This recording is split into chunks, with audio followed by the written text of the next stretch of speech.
श्री महाप्रज्ञ गुरवे नमः।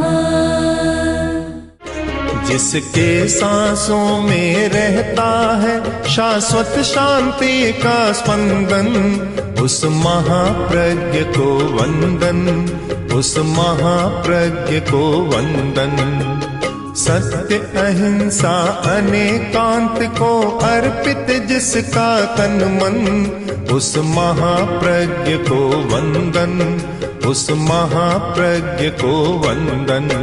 जिसके सांसों में रहता है शाश्वत शांति का स्पंदन, उस महाप्रज्ञ को वंदन, उस महाप्रज्ञ को वंदन।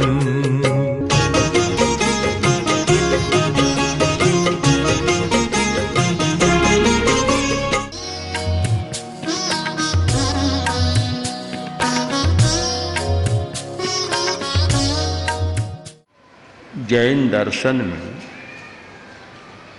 सत की व्याख्या के 3 अंग हैं,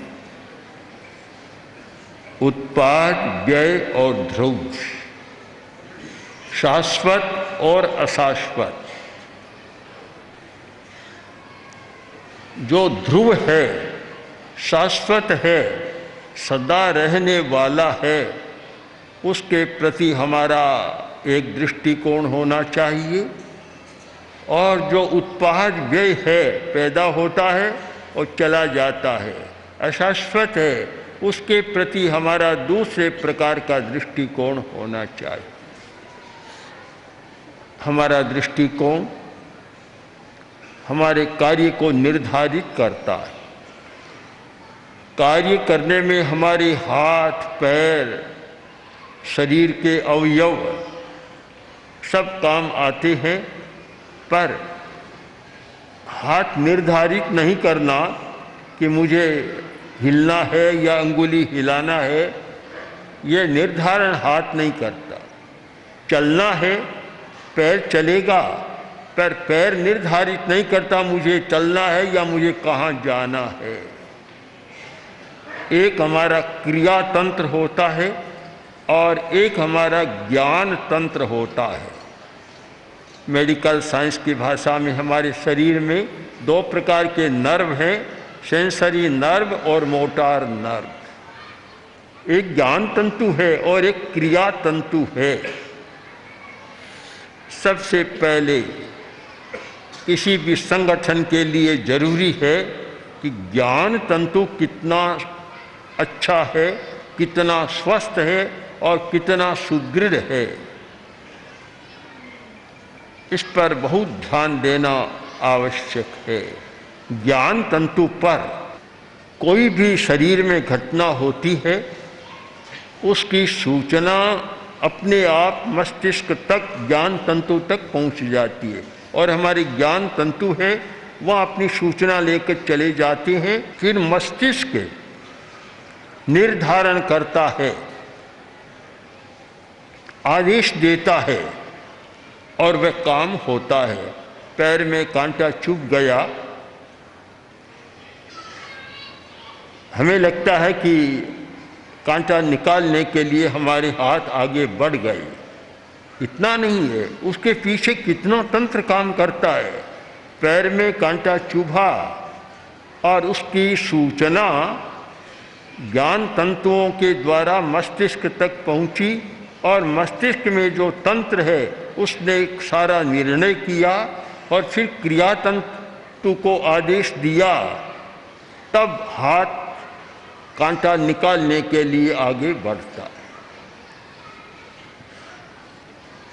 हम किसी भी संगठन, संस्था या मंच पर विचार करें तो हमें दोनों दृष्टियों से विचार करना चाहिए कि हमारा ज्ञान तंतु कितना काम कर रहा है और हमारा क्रिया तंतु कितना काम कर रहा है।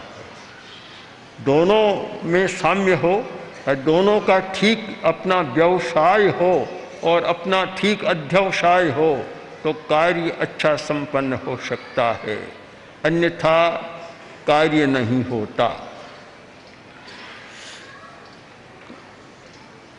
हम शरीर को देखें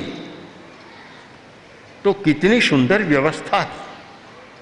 हमें किसी भी प्रबंधन के लिए मैनेजमेंट के संस्थान में जाने की शायद ज़रूरत नहीं, एक शरीर का अध्ययन करें। कितनी अच्छी व्यवस्था है कि हमारी 5 इंद्रियां बाह्य जगत के साथ संपर्क स्थापित करती है।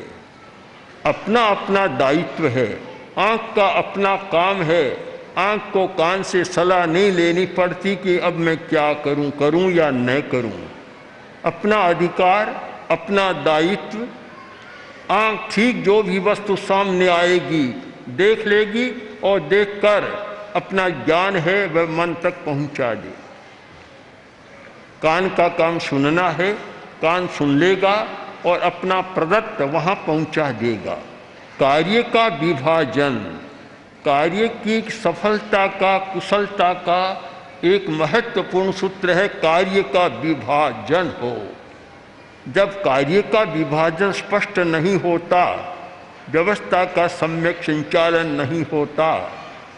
आँख और कान में कितनी दूरी है, आँख और नाक में कितनी दूरी है, ज़्यादा दूरी नहीं है। आँख और जीभ में कितनी दूरी है, आँख, कान, नाक, जीभ और त्वचा पांचों एकदम पास में।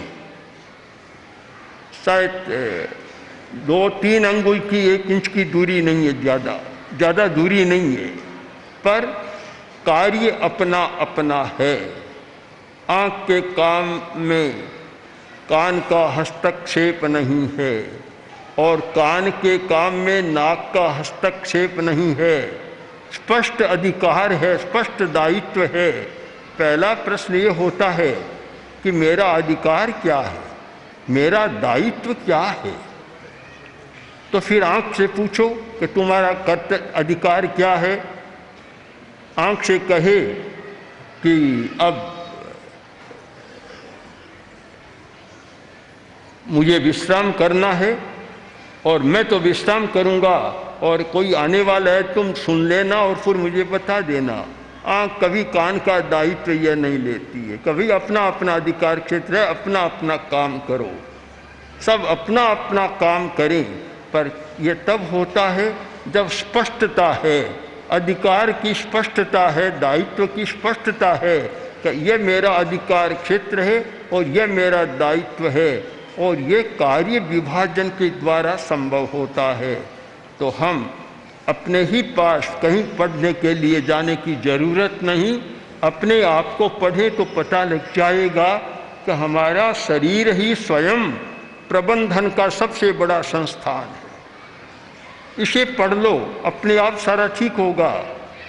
सबका भी कार्य का इतना अच्छा विभाजन। हाथ का अपना काम है, पैर का अपना काम है, लीवर का अपना काम है, स्प्लीन दिल्ली का अपना काम है और हार्ट का अपना काम है। सबका अपना अपना काम है और सब अपना अपना काम करते हैं और कुल मिलता है तो शरीर स्वस्थ रहता है, अच्छा हो जाता है। शरीर का स्वास्थ्य किस पर निर्भर है? हमारा शरीर स्वस्थ क्यों है? कि सब अपने अपने दायित्व का निर्वाह कर रही है और सबको अपने अपने दायित्व का पता है। जब आदमी भोजन करेगा तो लीवर अपना काम शुरू कर दे, क्योंकि उसका अधिकार स्पष्ट है। उस समय लीवर काम कर देगी, पर हार्ट का कोई वह काम नहीं है कि भोजन करे या न करे। अब उसका अपना अलग काम है। वह तो बाद में जो खाएगा, रक्त बनेगा और फिर रक्त का संचार या शोधन है, तब हार्ट अपना दायित्व संभालेगा। इतनी स्पष्टता हमारे शरीर में है कार्य विभाजन की। अगर किसी भी संस्था में इतनी स्पष्टता हो कार्य विभाजन की, तो फिर कार्य सुचारू रूप से चल सकता है, अच्छा हो सकता है। हम जहाँ प्रशिक्षण की बात करें, चाहे अमृत संसद का सदस्य हो, चाहे अमृत संसद के संचालक हों, और चाहे विकास परिषद की संचालन हो, हमें कुछ नई दृष्टि से सोचना चाहिए, नया चिंतन करना चाहिए। आज कितना विकास हुआ है उस पर विचार करना चाहिए। जब तक हम आज के विकास के साथ हमारा चिंतन नहीं करेंगे, हमारा काम नहीं होगा। मैं तो मानता हूँ जो भी अमृत संसद के सदस्य बनाए जाएं या बने, उन्हें सबसे पहले प्रबंधन का ज्ञान होना चाहिए। बहुत आवश्यक है प्रबंधन का ज्ञान। और यह शिविर प्रबंधन का शिविर लगे कि कार्य कैसे करें, कार्य कैसे करें। कार्य करने की एक कला है, कार्य करने की एक दक्षता है। और आज तो दक्षता का, एफिशिएंसी का ज़माना है कि कौन व्यक्ति कितना दक्ष है। एक ही कार्य है, एक काम, एक व्यक्ति उस काम को करता है और 10,000 रुपया मासिक वेतन लेता है।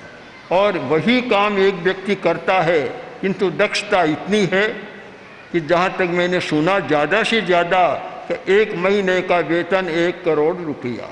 अब 10,000 और 1 करोड़, काम वही, अंतर किसका आया? वह दक्षता का अंतर है, कौशल का अंतर है। हमें कौशल पर विचार करना चाहिए। आज के ज़माने में जहाँ इतना दक्षता का विकास हो गया, केवल कुछ पुरानी धारणाओं, रटी रटाई, जमी जमाई धारणाओं से काम नहीं चल सकता। बिल्कुल आज के ढंग से हो तो कार्य भी अच्छा हो सकता है और बहुत शीघ्रता से हो सकता है और विकास भी बहुत हो सकता है। हमें कार्य क्षमता पर भी विचार करना चाहिए और उसके लिए ज़रूरी मानता हूँ कि कुछ नया सीखने की रुचि पैदा होनी चाहिए। हम कुछ नया ज्ञान प्राप्त करें, नया सीखें। और आज जो इतना विकास हुआ है, आज का युग स्थूल से सूक्ष्म की ओर जाने का युग है। आदमी स्थूल से सूक्ष्म की ओर जा रहा है। हमने देखा किसी ज़माने में कि ये रेडियो, टेप रिकॉर्डर इतने बड़े बड़े होते थे। अब होते होते ऐसा आ गया कि जेब के माने भी रेडियो है, टेप रिकॉर्डर है और एक बटन जैसा इतना बड़ा भी है। और इतना छोटा कैमरा बन गया। अभी कुछ दिन पहले समाचार पत्र में पढ़ा कि एक महिला ने वह कैमरा निगल लिया, नीचे गया और कितने घंटों तक रहा और कितने हजारों फोटो उसने पेट के सारे ले लिए। जहाँ इतना सूक्ष्मता का युग आ गया, वहाँ मोटी मोटी बातों तक हम अटक जाएं और केवल स्थूल तक सीमित रहें तो फिर युग के साथ गति नहीं हो सकती।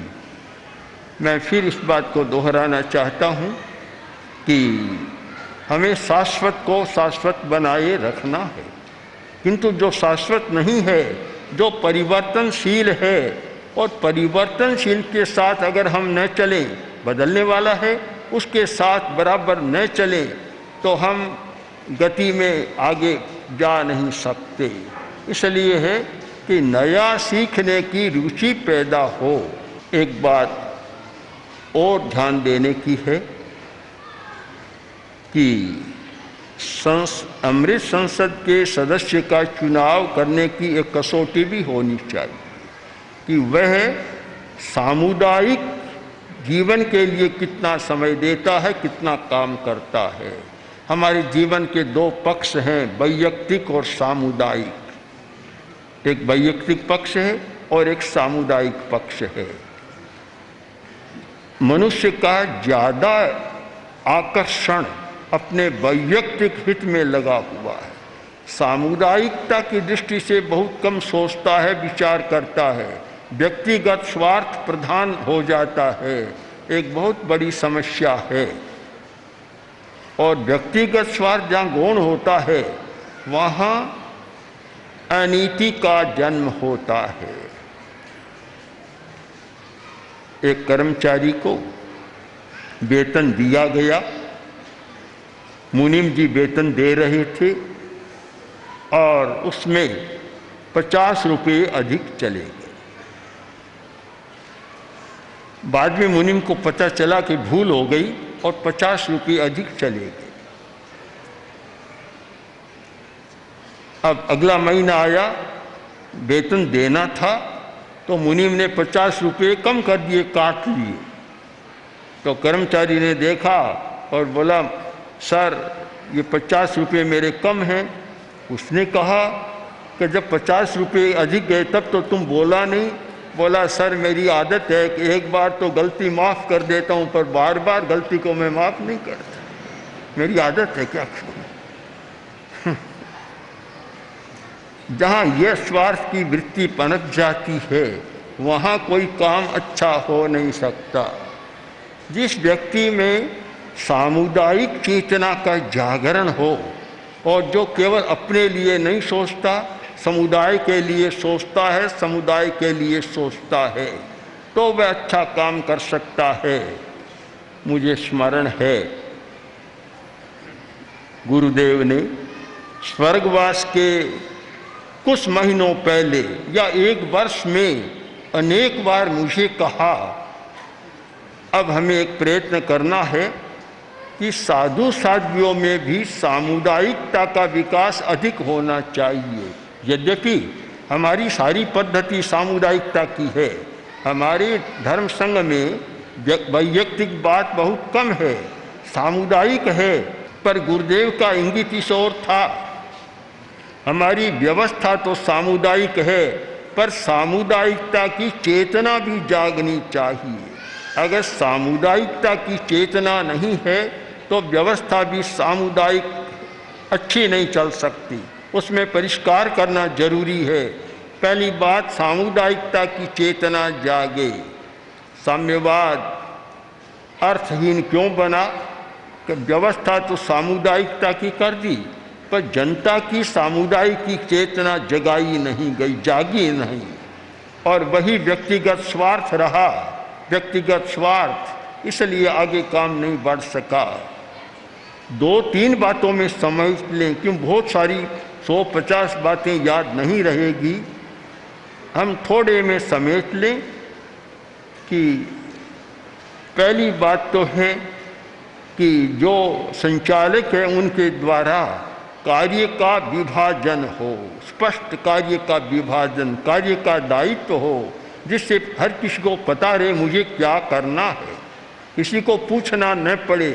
और उसके लिए अगर कोई आपको प्रबंधन का सबसे बढ़िया सूत्र चाहे तो आप शरीर विज्ञान का अध्ययन कर लें, बस एनाटॉमी का, फिजियोलॉजी का अध्ययन करें, आपको सारा स्पष्ट हो जाएगा कि यह तंत्र किस प्रकार चल रहा है। इतनी भारी व्यवस्था है, शायद शरीर जितना बड़ा कारखाना दुनिया में कोई नहीं होगा, इतनी भारी व्यवस्था चल रही है और प्रबंधन के द्वारा चल रही है। यह प्रबंधन मनुष्य के द्वारा कृत नहीं किंतु सूक्ष्म के द्वारा, हमारे ही सूक्ष्म शरीर के द्वारा कृत व्यवस्था है और इतना अच्छा सारा कार्य संपादन हो रहा है। सब अगर 7 धातु माने तो 7 धातुएं अपना काम कर रही है, 5 तत्व माने तो 5 तत्व अपना काम कर रहे हैं, और सारे जो ऑर्गेनिक्स एक एक अवयव का माने तो सब अवयव अपना काम कर रही हैं और सब मिलकर एक अवयवी बन जाता है। पहले डॉक्टर भी मानते थे कि अवयव की चिकित्सा, एक एक अवयव की चिकित्सा, और इस आधार पर स्पेशलाइजेशन हुआ, स्पेशलिस्ट बने, तो आई स्पेशलिस्ट, ENT का स्पेशलिस्ट, हार्ट स्पेशलिस्ट, ये बना। अब एक धारणा बदल रही है। आयुर्वेद की पहले ही धारणा थी कि अवयव पर विचार मत करो, अवयवी पर विचार करो, एक पूरे शरीर पर विचार करो, केवल एक घुटना, आँख, कान पर विचार मत करो, वह गौण करो उस बात को। अब आज यह भी बदल रहा है, मेडिकल साइंस में भी ये चिंतन नया आ रहा है। एक कॉन्फ्रेंस भी हुई थी इसी विषय पर कि हमें समग्र शरीर पर विचार किया जाए। तो अमृत संसद के लिए भी जरूरी है कि एक एक अवयव पर या संसद सदस्य पर विचार न करें, समग्र पर, पूरे शरीर पर विचार करें, अवयवी पर विचार करें। तो उसमें पहला होगा सूत्र कि कार्य का सम्यक विभाजन, एक महत्वपूर्ण सूत्र आ जाएगा। और फिर उसके साथ दायित्व और अधिकार की स्पष्टता, और फिर जो काम करने वाले हैं उन्हें अपना स्पष्ट बोध रहे, दायित्व का बोध रहे, और दायित्व निर्वाह के लिए सर्वात्मना अपना कार्य समर्पण के साथ करें। अगर ये 2-3 मोटी मोटी बातें, इनका सम्यक हमारा नियोजन हो जाए तो कार्य संचालन के लिए काफ़ी सुविधा हो सकती है और काम बहुत अच्छे ढंग से चल सकता है। और जो भी सदस्य बने उनकी एक कसौटी बस कर ले कि सामुदायिकता में विश्वास है या नहीं है, बस ये कसौटी होनी चाहिए। जिस व्यक्ति का सामुदायिक चेतना में विश्वास नहीं है, जिस व्यक्ति का सामुदायिक व्यवस्था में विश्वास नहीं है और सामाजिकता में विश्वास नहीं है, केवल वैयक्तिक बात पर अड़ा रहता है और व्यक्तिगत हित और स्वार्थ की बात सोचता है, वह शायद सदस्य बनने का अर्हता भी प्राप्त नहीं कर सकता। इन 2-3 कसौटियों पर विचार करें और कार्य की प्रणाली पर विचार करें तो मैं मानता हूँ कि यह एक बहुत महत्वपूर्ण कार्य है जो समग्र तेरापन धर्म संघ की सारी प्रवृत्तियों का एक निर्णायक मंच है, जहाँ अधिकारपूर्ण उसके बारे में चिंतन और निर्णय किया जाता है। कार्य बहुत अच्छे रूप से, सम्यक रूप से चलेगा। इसलिए जो भी संचालन पक्ष और सदस्य पक्ष जो उपस्थित हैं वे इस पर गहराई से विचार करें और कार्य प्रणाली में और कार्यक्रम में और कार्य क्षमता के लिए जो आवश्यक तत्व है उन सब पर विचार कर और इस कार्य को आगे बढ़ाएं। ओम अर्पण। ओम श्री महाप्रज्ञ गुरवे नमः। ओम श्री महाप्रज्ञ गुरवे नमः। ओम श्री महाप्रज्ञ गुरवे नमः। ओम श्री महाप्रज्ञ गुरवे